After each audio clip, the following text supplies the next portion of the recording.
सालों से भैया आप खदान में काम कर रहे हो, कोयला खदान में?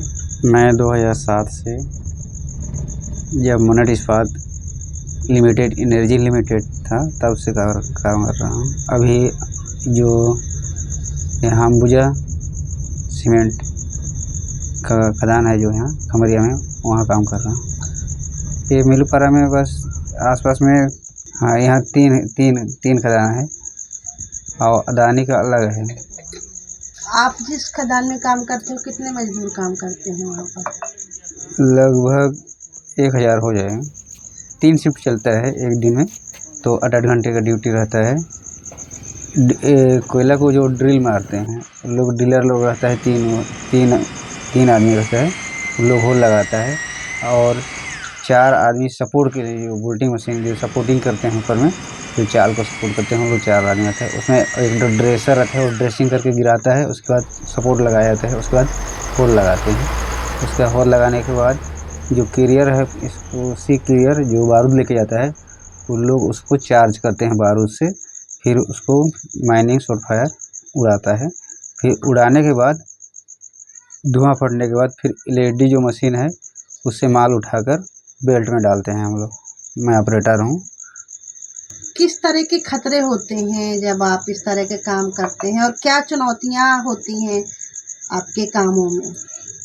जैसे चाल रूप, जो चाल है जो खराब रहता है, जैसे काम करते समय ध्यान नहीं देते हैं, तो कभी कभार फट के अलग से अचानक गिर जाता है, तो चोट लगता है। और काम करते करते भी बाई चांस, जैसे जल्दी तुरंत हड़बड़ में काम करते हैं, तो भी साइड से भी गिर जाता है, तो भी चोट लगता है। इसलिए जो भी काम करना है उसको सावधानी से करना है। सेफ्टी के लिए गम बूट रहता है, हेलमेट और ग्लव्स से हम मुंह मास्क भी देते थे, लेकिन अभी नहीं दे रहे हैं। तो हम लोग, जैसे ब्लास्टिंग होता है, धुआं सब, तो हम लोग अपना रुमाल यूज करते हैं। कभी आपने और सुरक्षा क्या होनी चाहिए उसकी मांग नहीं की?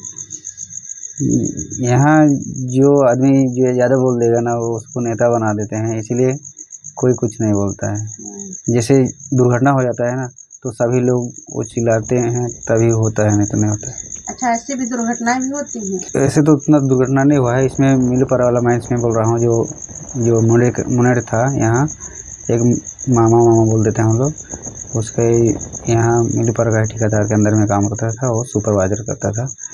जैसे सुपरवाइज़र लोग काम कराने के लिए हर पैनल में जाते हैं, तो हर फेस में जाते हैं, तो किस में माल है किस में नहीं है, ब्लास्टिंग वाला माल, तो उसको देख के, जैसे चाल को भी देखते हुए गया, और देख के जैसे आ रहा था वैसे चाल पूरा गिर गया, उसके ऊपर में पूरा दब गया आदमी।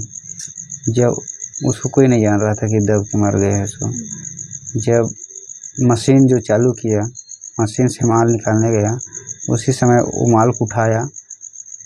फर्स्ट बकेट में नहीं पता चला उसको, जब सेकंड बकेट लेने गया, उसी समय उसका बत्ती बाहर आया, तो इसमें आदमी दबा हुआ बोला। उसका कितना मुआवजा दिया उसका तो पता नहीं है, लेकिन मुआवजा दिया उसको। अभी जो पेमेंट के बारे में स्ट्राइक किए थे वर्कर लोग, उन लोग को पूरा मालिक से मांग के कि एक दिन का रोजी 1000 रुपया बोले, तो इतना जल्दी तुरंत थोड़ी ना हो जाए, हम लोग को मौका नहीं दिए ऐसे बोल दिए। फिर बाद में कैसे कैसे डिसीजन हुआ, फिर उतना पैसा तो नहीं दे सकते हैं ऐसे बोल। इतना मेहनत करने के बावजूद भी रेट नहीं मिल रहे हैं। कुछ बदलाव हुआ है पहले से? और पहले से कुछ बदलाव हुआ है अभी, पहले तो बहुत कम रेट में थे। मेन बात यहाँ यूनियन नहीं है, यूनियन बनने भी नहीं देंगे। जो मोनेट में जो जनरल मजदूर जो एम्प्लॉय थे ना, उन लोग यूनियन बनाया था, लेकिन उसका अभी तक जो बाकी लोगों को, यानी कि कितना पेमेंट पैसा देके उन लोग 5 लाख 6 लाख देके उन लोगों को, यानी कि रिजाइन मरवा दिया ना। उसके बाद अभी तक उन लोगों का केस चल रहा है अभी तक। मतलब और सुविधाएं नहीं है, जो वेतन मिलता है वही? छुट्टी अपने से करते हैं, रेस्ट देते हैं। जैसे कंटिन्यू 1 सप्ताह तक ड्यूटी जाओगे, तो जैसे संडे ड्यूटी किए रहोगे तो बीच में रेस्ट देता है, लेकिन जैसे एक्स्ट्रा छुट्टी जैसे काम पड़ जाता है, छुट्टी लेते हैं, उसका लीव मांगते हैं, तो लीव जमा करते हैं, उसका पैसा तो नहीं देता है, तो हम लोग लीव काहे देंगे, तो वो सब लागू नहीं किया है।